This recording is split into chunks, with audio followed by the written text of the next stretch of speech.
The Superior Court of Thurston County is working hard to implement changes that ensure public health and safety in all their court proceedings. Joining us again to talk about these procedures is Superior Court Judge Erik Price.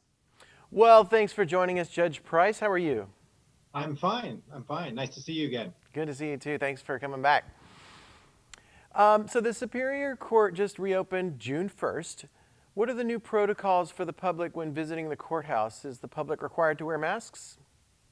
Yeah, well, I mean, we were, and we talked last time, previously we were only open half days. And then on June 1, we did open up for full days and expanded our calendars and the business we were doing here at the courthouse to include a lot more out of custody type criminal matters, which meant we anticipated more people coming to the courthouse. So we worked with a lot of our stakeholders, the prosecutor's office, the public defenders, the clerk's office, as well as the county, to try to anticipate how to go about bringing more people into the courthouse. We were previously open, but being open full day and doing more out of custody things, we anticipated, again, more traffic.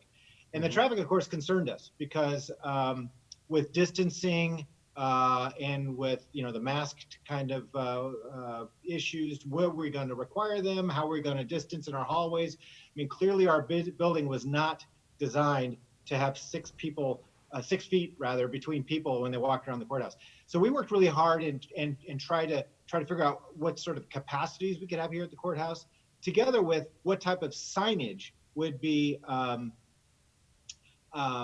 most directive for people so they can understand how to move about the courthouse, whether they should be here in the first place. So some of the new protocols that we've put in place, first of all, is increased signage. The county has general COVID type signage that says if you're sick or you've got symptoms, please don't come in. But then we've got the additional considerations of people who are required to be here. So we had to anticipate what to tell them. We can't just tell them to turn around if, for example, they're a criminal defendant that has a required hearing. So we had to work through telephone numbers for them to call and so forth. So now when you walk into the courthouse, you'll almost be bombarded actually with a variety of signage that confronts you when you try to approach the courthouse doors. First, you'll see the general county sign, and then you'll see a sign that says, well, if you're here for a criminal calendar and you're sick or you have COVID symptoms, call this number. If you're here for our pretrial services, like if you are required to report to pretrial services, call this number. If you're here for the clerk's office, do these other different things. And we can talk more about what the clerk's doing in a moment, but they're operating a little differently. And so you have all of that signage to try to dissuade you from coming in if you shouldn't be in. Okay. Now, when you do get there, you will be told by security that you should have a mask on. And there's signs all over that says masks are required. We will then offer you a mask if you do not have one. Okay. There are certain people that can't wear them for either reason, so you're not going to be turned away if you have to be there and refuse. But yes, the idea is you should be wearing a mask. Gotcha. And then I should also mention, once you're in the courthouse, we have made changes with respect to the flow, the traffic flow. It used to be we had one door, you'd walk in and you walk out. Now we have kind of a one-way directional flow in the hallway portion of the courthouse, so that you must exit a different door. It's a little bit different at our family and juvenile court facility because they have a far different layout. It's much more open, but the same type of masking and signage is going on over our family and juvenile court as well. So you will be told to wear a mask. You will be offered a mask if you don't have one prior to coming into the building. So you probably have those signs like you'd see at the grocery store. You're going this direction, and the flow works a certain way. You are pressed for space there already. Were there any physical changes that you had to do to the courtrooms to accommodate new social distancing rules? Well, and a lot of that work has happened since last time we talked, because we've been very concerned about getting 6 feet of distance between people in courtrooms that are not designed to have 6 feet of distance. So yes, we've spent quite a bit of time with kind of measuring tapes Hmm. to try to figure out what our capacities actually are. We've radically changed our calendaring, and that's a basically a term of art that says the way we schedule people to come into our court hearings used to be more, I'll use the word cattle call. It used to be where we'd have 80 people on a 3 hour um, time slot, and we'd address these 80 people in whatever order that the lawyers wanted to. And now we've gone to very specific calendaring to try to have people here at 9, another set of people at 9:30, another set at 10, another set at 10:30, to try to keep people spread out more just in terms of coming into the courthouse. Once they're in the courtroom, we do have some physical changes we've made. For example, the clerk station, which is the clerk employee that sits just to the left of the judges who are on the bench, they have plexiglass between them and the public. And the reason for that is um, they need to be handed documents. Yeah. Yeah, and so you just can't successfully distance 6 feet when you're handing someone. No one's arms that long, right? So Hmm. so they've got the plexiglass there. We also have plexiglass in several of our courtrooms for witnesses, so witnesses can testify. Again, a problem if you've got someone testifying and they, have something over their mouth and face, it's difficult. So we've provided, and also witnesses need to be handed documents as Okay. they testify. Yeah. So we've got plexiglass there. In Uh-huh. addition to that, we've worked hard to try to figure out how to best communicate to people coming into the courtrooms what 6 feet looks like. And to be honest, Robert, that's evolved, right? I mean, we started out sort of with tape on the seats, or we started out with a 6 foot, ruler-ish kind of thing in the front of the courtroom, so people could physically sort of look at that. And as we have more and more people to courthouse, we've kind of had that evolve to now. When you walk into our courtrooms, you'll see actually laminated signs on the benches that say, here is where you can sit. And those are separated 6 feet, not just from side to side, but from front and back as well. And you can imagine our capacity has gone way down. Hmm. Courtrooms where we used to be able to handle 30, 40 people now handle 10. Um, Hmm. Yeah. which I So think, witnesses can take their masks off because they've got plexiglass in front of them, right? So you can hear them better. right. Yeah. Hmm. It's both. It's not only just hearing too. It's also the facial Yeah, that's all presentation of part a of it. witness. Gotcha. Right. Okay. Well, I know you probably have a backlog of cases. Is there a higher demand for the court services now since you're reopening? That's a really good question, and the answer is complicated. And so I'll use the shorthand yes and no.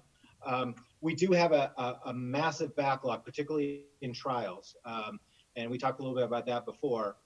We have not done a trial since March, and we typically are running between 2 to 4 trials per week. Most of those are criminal trials, and we haven't had any juries since March.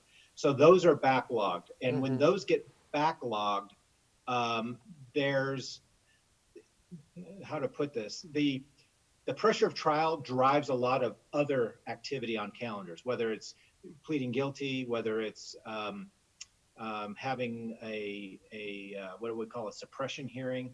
And so not having trials has slowed some of that other litigation activity down. Um, so and then when we opened up to out of custody, same thing. If we don't have the trials to sort of drive the pressure into the system, we're not actually seeing huge volumes now that we've opened up all day. We haven't seen huge volumes on some of these calendars. We didn't open the gates and suddenly had a flood of people wanting to plead guilty, in other words. Um, and on the other hand, we definitely have a backlog. And Hmm. so my expectation is, even though we now have this reformed calendaring system to spread people out, to bring fewer people in at a particular time, um, and those there's still capacity in the system for those. My guess is as we move forward, and as the county opens to phase 3 and those types of things, you are going to see the the bulge of cases begin to stress the system. Mm-hmm. So I think there's a number of explanations, but I think that's probably the best one in terms of why.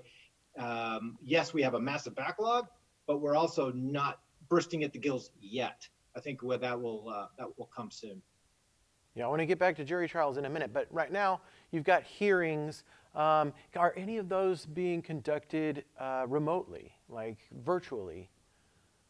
Well, our family juvenile court has been doing a lot of remote hearings. A lot of the multiple hearings that they have over there, dependencies, protection orders, those types of things, they're both doing Zoom and telephonic. Despite the fact the courthouse is open, they're doing a lot of their hearings remotely, and they deserve a lot of credit for that.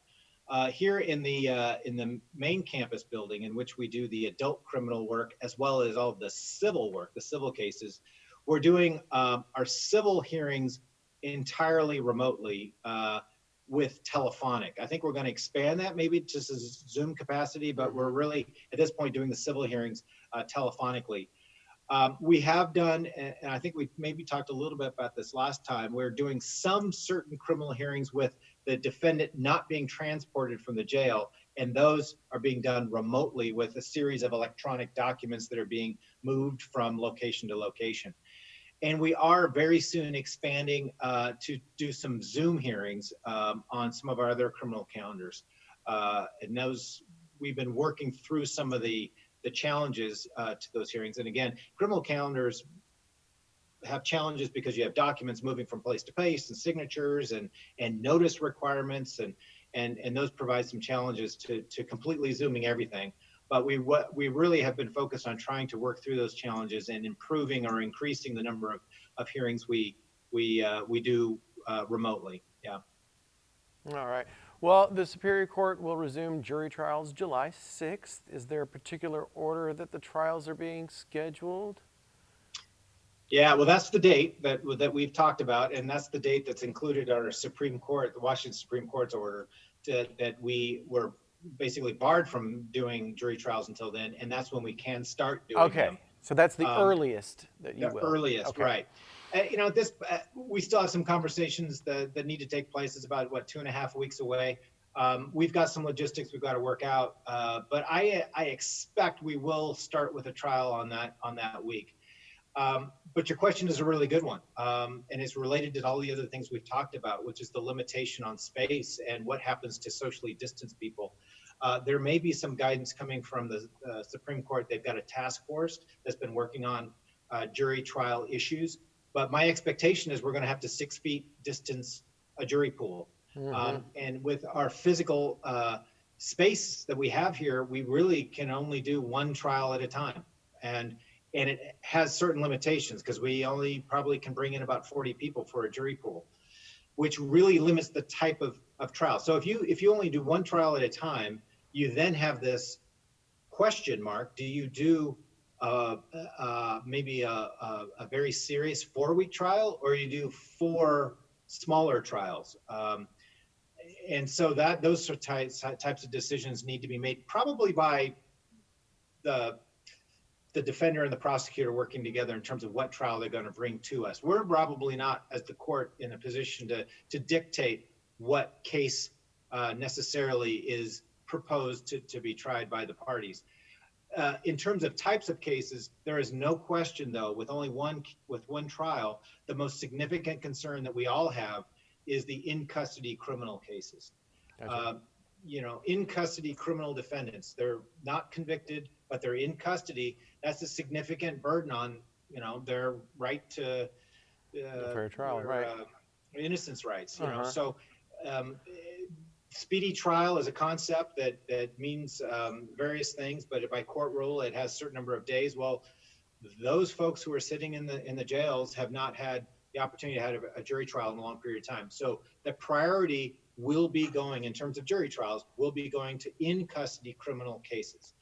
And so once you sort of work with that premise, that then excludes out-of-custody criminal cases. It also excludes civil jury trials.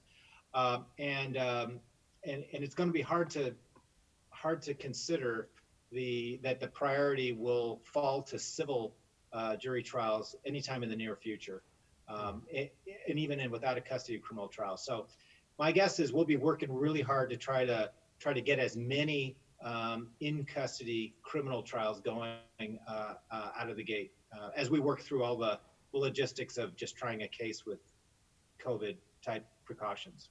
Yeah. Well, on the subject of juries, you probably can't have a jury participate remotely, but could you do things like narrowing down the jury pool remotely over Zoom to narrow down the participants?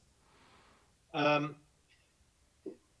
know the state of Texas tried doing a very limited jury selection process by Zoom on a pretrial civil case. It was a very special. It's unique to Texas, this particular procedure, and we're able to successfully do it.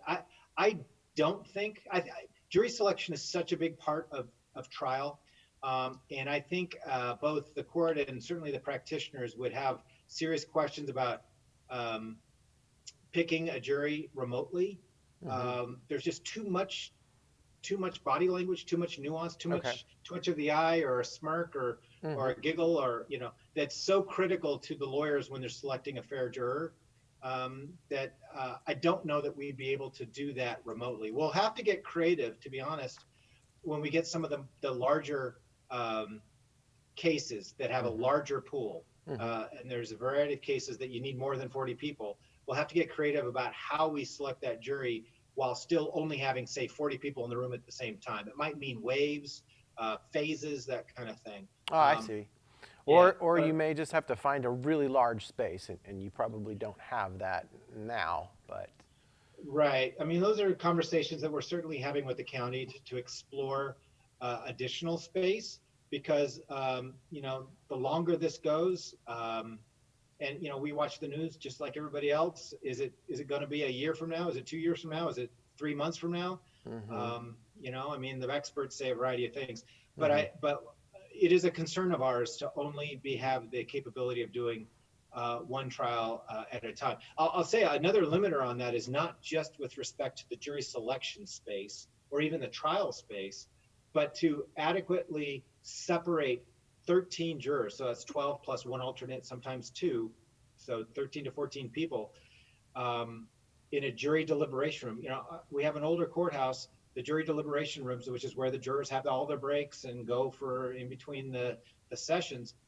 There are shoe boxes. I mean, they are literally teeny little rooms. Right. And so just to have 13 people socially distanced, we have to use 3 of them, and we only have 3. So we really don't, we can't do more than that, which is an uncomfortable conclusion to come to. Well, how about for people that want to watch the trial? Is the Superior Court using tools like YouTube to make those available to the public? We have had a lot of discussions about YouTube, and I know there are certain courts that are YouTubing their court hearings. We have at this point not made that decision, and there's a variety of reasons for that. There's been a number of problems in some YouTube hearings with misuse of recordings from court hearings and so forth. So we've got some logistical issues with YouTubing our court hearings. We have, but part of that decision not to YouTube is our commitment to having the courthouses open.